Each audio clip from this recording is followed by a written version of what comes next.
किन्नर अखाड़ा बनाने का ये उद्देश्य नहीं था कि हम लोग कोई नंबर में काउंटिंग हो, ठीक है, या 13 में हो या 14 में हो। हम लोग का ये उद्देश्य से हम लोग ने ये किन्नर अखाड़ा का स्थापना नहीं किया।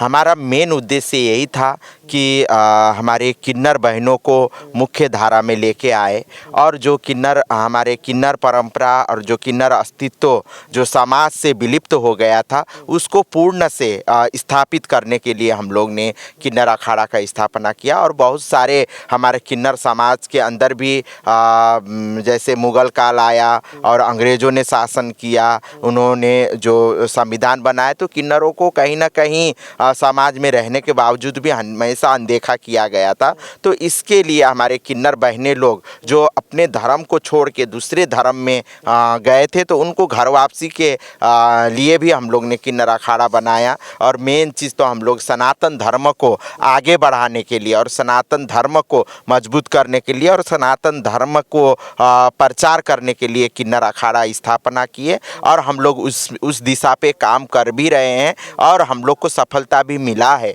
आपको मैं बताना चाहती हूँ कि 2014 तक हमारे पास मनुष्य होने का कोई भी संवैधानिक हक नहीं था, कोई भी हमारे पास ऐसे वो नहीं थे। 2014 में जब हमारा देश आज़ाद हुआ, आज़ाद होने का 70 साल बाद 2014 में हम लोग को एक सुप्रीम कोर्ट से नालसा जजमेंट पारित हुआ, तब जाके हम लोग को एक मौलिक अधिकार मिला। उसके बाद में हम लोग सोचे कि जब हम लोग एक सामान्य एक महिला और पुरुष के तरह हम लोग अब समाज के एक मुख्य धारा में आ गए हैं तो हम लोग को भी सनातन धर्म में भी हम लोग को काम करना चाहिए। इसलिए हम लोग ने सब कोई सोच के 2014 में किन्नर अखाड़ा का स्थापना किया। और जैसे ही किन्नर अखाड़ा का हम लोग ने स्थापना किया, जिस समाज हमको अपहेलित नज़र से देखा जाता था, जिस समाज हम लोग के साथ दोहा व्यवहार करते थे, उस समाज ने खुले हाथों से हम लोग का स्वागत किया और हम लोग को अपनाया। आज देखिए किन्नर अखाड़ा का भव्यता के साथ शिविर लग रही है,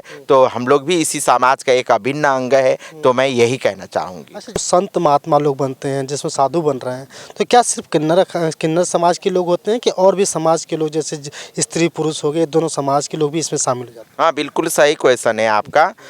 किन्नर सुनते मान आप लोग सोचेंगे कि ये किन्नरों के अखाड़ा है। हम लोग हमेशा ही समानता का बात करते हैं, चाहे वो पुरुष हो, चाहे महिला हो या थर्ड जेंडर हो। हम लोग हमेशा ही हमारा सोच विशाल है। हम लोग के किन्नर अखाड़े में महिला भी इसमें महंत, श्री महंत, महामंडलेश्वर बन सकते हैं। पुरुष भी हमारे महंत, श्री महंत, महामंडलेश्वर बन सकते हैं। हम लोग कोई लैंगिकता को डिवाइड नहीं करें। जब हम लैंगिक समानता का बात हम करती हूँ तो कैसे हम लैंगिकता के बात करके हम एक दूसरे को अलग कर सकते, तो हमारा ऐसा नहीं है। जैसे हमारे सनातन पद्धति की बात करती हूँ कि जैसे जो अखाड़ा है और 13 अखाड़े हैं, वो जैसे जिस प्रक्रिया से महंत, श्री महंत, साधु संन्यास लेते हैं, उसी तरीके से किन्नर अखाड़ा भी करवाता है और करते रहते हैं हम लोग। आप लोग देखे भी होंगे। तो हमारा यही है कि हम लोग कोई अलग नहीं है, इसी समाज का एक अभिन्न अंग है। क्योंकि आप लोग जानते होंगे, आप चाहे कोई भी युग में जाके देखेंगे पीछे मुड़ के, चाहे वो सती युग हो, चाहे वो द्वापर युग हो, चाहे वह त्रेता युग हो, उसमें हमेशा ही किन्नरों को उपदेवता के रूप में माना गया। जैसे हम शिव पुराण पढ़ते हैं तो शिव पुराण में भी कहा गया है कि शिव भगवान का सबसे पहला वो गण किन्नर थे। तो ये मान्यता है। जैसे हमारे शिव भगवान के अर्धनारीश्वर का रूप है तो वो भी कहीं ना कहीं किन्नर समुदाय को प्रेजेंट करता है। और आप चाहे रामचरितमानस जो गोस्वामी जी ने लिखे, उसमें भी 26 बार किन्नरों के उल्लेख है। तो ये हमारा इतिहास, हमारा धर्म ग्रंथ, हमारे पुराण ये बताता है कि किन्नरों के स्थान कहाँ था। मनुष्य से भी आगे था। किन्नरों को हमेशा ही उपदेवता के रूप में पूजा गया। मगर आते आते क्या हुआ, मुगल काल आया और मुगल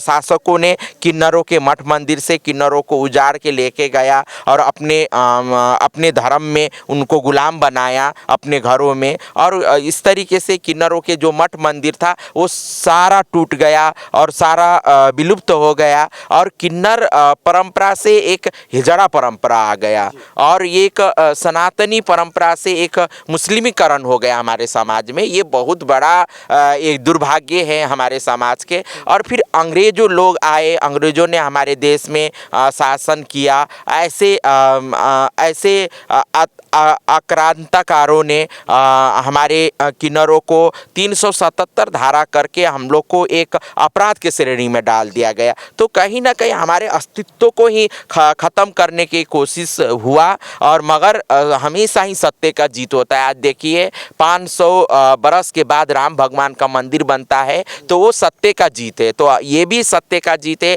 इतना हम लोग के साथ इतना दोहन होने के बाद, हम लोग के साथ इतना कटाक्ष होने के बाद, हम लोग के साथ इतना तिरस्कार होने के साथ भी आज किन्नर अस्तित्व में है और किन्नर अखाड़ा बना, तो ये सत्य का जीत है। और मैं आपके चैनल के माध्यम से यही कहना चाहती हूँ कि किन्नर हमेशा ही समुदाय के कोई भी समुदाय है उनके लिए अच्छे के कामना करते हैं, विश्व शांति के कामना करते हैं। देखिए हमारा हवन यज्ञ बन रही है, इसमें भी हम लोग दिन रात हम लोग हवन करेंगे और हवन करके हम लोग विश्व शांति के ही कामना करेंगे।